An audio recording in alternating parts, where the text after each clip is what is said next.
Novel حد اختیار university کے مرکزی دروازے کے باہر آج غیر معمولی ہلچل تھی۔ سیکیورٹی بڑھا دی گئی تھی، میڈیا وینز فاصلے پر کھڑی تھی اور انتظامیہ کے چہرے پر بناوٹی مسکراہٹیں جمی ہوئی تھیں۔ وجہ صرف ایک تھی، حارث شاہ۔ شاہ گروپ پاکستان کی سب سے بڑی انفراسٹرکچر کمپنی کا وارث، نوجوان، بااثر اور خطرناک حد تک بااعتماد۔ جب سیاہ رنگ کی لمبی گاڑی دروازے کے سامنے رکی تو کیمپس کی فضا میں ایک عجیب سا سکون پھیل گیا۔ دروازہ کھلا، پہلے سیکیورٹی اتری، پھر وہ سادہ سیاہ سوٹ، گھڑی مہنگی مگر نمایاں نہیں، نظریں سیدھی، چہرے پر وہ خاموش غرور جو وراثت سے نہیں طاقت کے احساس سے آتا ہے۔ ادھر لائبریری کی سیڑھیوں پر کھڑی مریم انصاری نے یہ سب کچھ دیکھا۔ اس کے لیے یہ صرف ایک اور نیا لڑکا تھا جو امیر تھا، جس کے پاس سب کچھ تھا سوائے محنت کے۔ مریم اسکالرشپ پر تھی، اس کے والد سرکاری اسکول کے استاد تھے۔ اس نے ہر کامیابی قیمت دے کر حاصل کی تھی۔ حارث کی نظر ایک لمحے کو اس پر ٹھہری، نہ وہ مرعوب ہوئی، نہ نظریں چرائی، بس دیکھ کر ہٹ گئی۔ یہ وہ پہلا لمحہ تھا جب حارث کو پہلی بار نظر انداز کیا گیا، اور اسے نظر انداز ہونا پسند نہیں تھا۔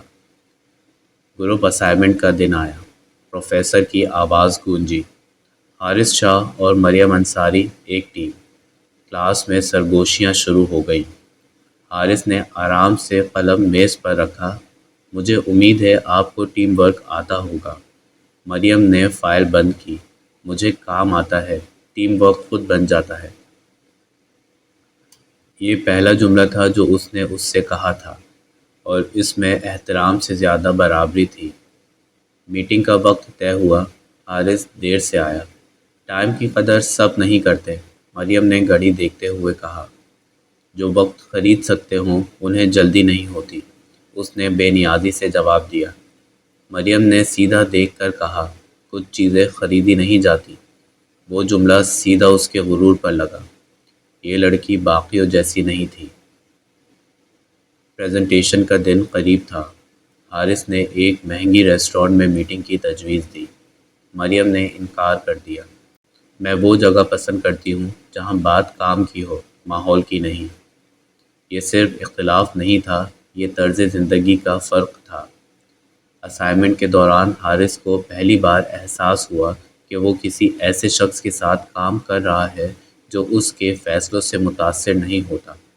مریم نے اس کے ڈیٹا میں غلطی پکڑی۔ چند لمحوں کے لیے حارث کے چہرے کی سختی نمایاں ہوئی، پھر اس نے مسکرا کر کہا، اچھا ہے، کوئی تو ہے جو چیک کرے۔ مگر اندر کچھ بدل رہا تھا۔ وہ ہارنے کا عادی نہیں تھا، اور یہاں مسئلہ ہار کا نہیں، کنٹرول کا تھا۔ حارث کی زندگی باہر سے مکمل تھی، مگر اندر سے اس کا بچپن بورڈ رومز میں گزرا تھا۔ باپ نے اسے سکھایا تھا، لوگ یا تو استعمال ہوتے ہیں یا مقابلہ کرتے ہیں۔